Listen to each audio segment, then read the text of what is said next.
Hi and welcome back to my film and TV channel. You're all staying safe. Well, we've got a movie to look at today. Yes, one of these beat your chest ones from the USA, of course. Never behind the door on beating their own chests, are they? Well, I'll look at something that's called The Boys in the Boat. Please, if you're new to the channel, push that subscribe button, push the bell notifications, everything.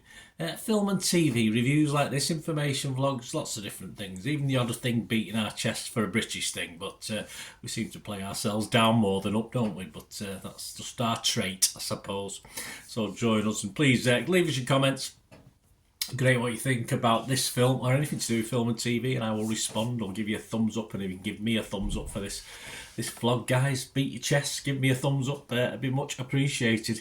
Yes, a biographical sports drama, this one, The Boys in the Boat, produced and directed by none other than Mr. George Clooney, from a screenplay by Mark Smith based on the 2013 book of the same name by Daniel James Brown. And it centres on the University of Washington crew that represented the United States in the men's eight at the 1936 Summer Olympic Games in Berlin. Yes, my football team, Manchester City, were over there in, I think, 1936-ish, 37, including the coaches, boat builder George Pocock, and the working class student athletes involved, especially rower Joe Rance, who was in effect abandoned by his family and left to fend for himself at a very young age. Bless.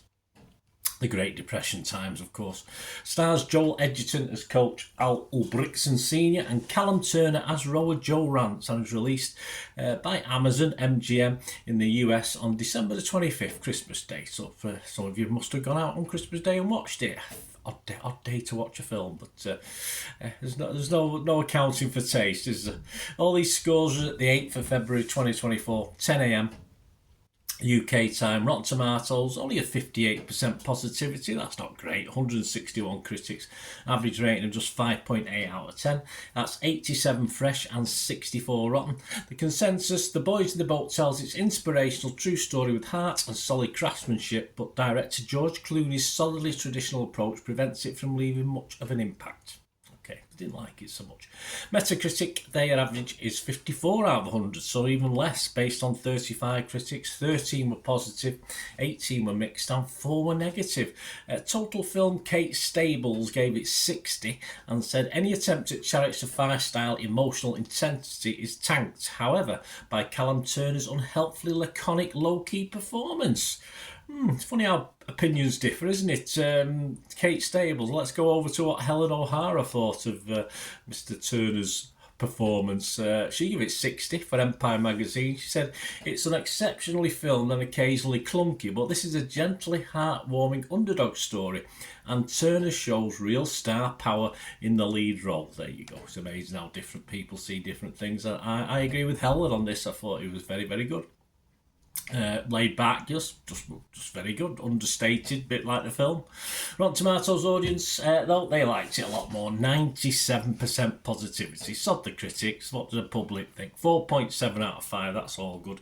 Metacritic users, again, not quite as high, but 6.5 out of 10. And where it all matters, almost 9,000 scores and reviews as I'm recording this have been left on Internet Movie Database, and it's getting a very healthy 7 out of 10. So that brings me on to my little thoughts before we go. I always feel there's more of a backstory, certainly to Joe Rance, that may have been worthy a few extra chapters in this film.